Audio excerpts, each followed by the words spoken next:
5 seconds.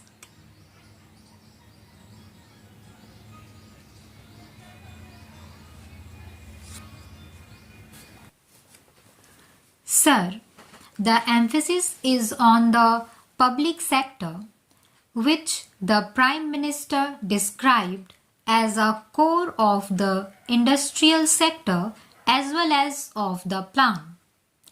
It was said that the public sector was being decreed.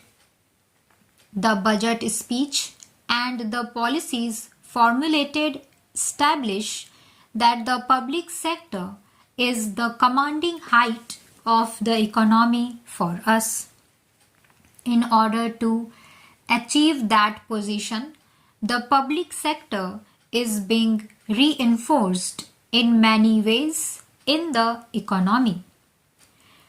In first 3 years of the 7th plan, a record 63% of the total 7th plan outlay in real terms has been provided. If you compare with the earlier 6th plan, it was 45%. This is in real terms and not in financial terms. This is an important aspect. This is despite the fact that there is an enormous compulsion of the increase in the non-plan expenditure.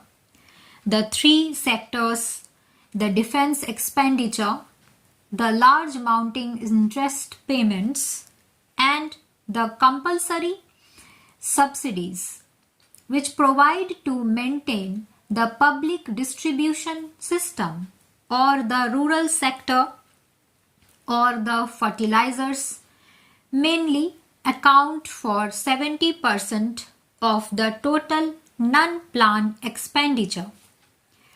It will be 67% in the current year. It will be 70% of the total non-plan expenditure in 1997-98.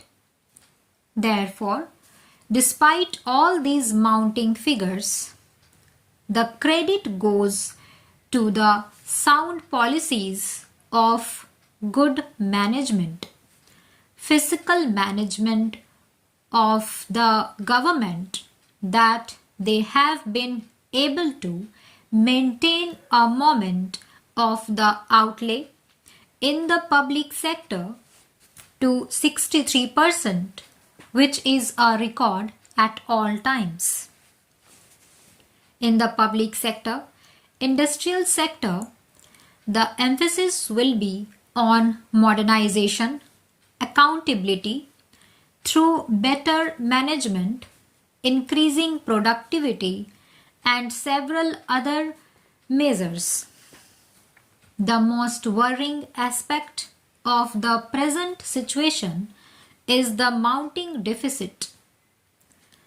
The Prime Minister has said that he doesn't like it, and he has, in a very unusual manner, given a commitment to the House, to the country, that the planned deficit envisaged in the budget proposals will not be increased. Only a man of great confidence, only a man of commitment can give this. The facts are in the preceding year or in the years earlier, the budget plan deficit has increased enormously. He has gone in taking a number of measures, if I may say so. The Prime Minister has expressed a grave concern in his budget speech. If you see the structure of the budget, the revenue receipts and the capital receipts, the expenditure is being financed more and more from the capital receipts, the non-plan expenditure being financed even more by the capital receipts. These are the concerns that have been expressed, and therefore not only has the Prime Minister given a commitment, but he has also provided inbuilt mechanism to control deficit. For example, the budget deficit will not be allowed to increase. Firstly, he has mentioned about the setting up of a cabinet committee to monitor it more regularly. Then, the emphasis is that there is no room for wastage, there is no room for ostentatious expenditure, and no room for unproductive expenditure.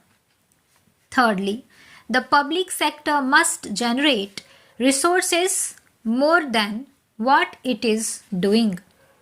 Then there is the cost-benefit ratio being established. Every rupee that is now spent must give maximum results. Financial outlays must match the achievement of physical targets. Marrying of the financial outlays and the achievement of the physical targets is a very important phenomenon, and I commend the government for giving emphasis to this and making inbuilt arrangements, inbuilt mechanism to achieve this. Another important factor is the cost of delivery programs. We are going to spend a large amount, rupees 2000 crores, on the anti-poverty program, which is a very important program.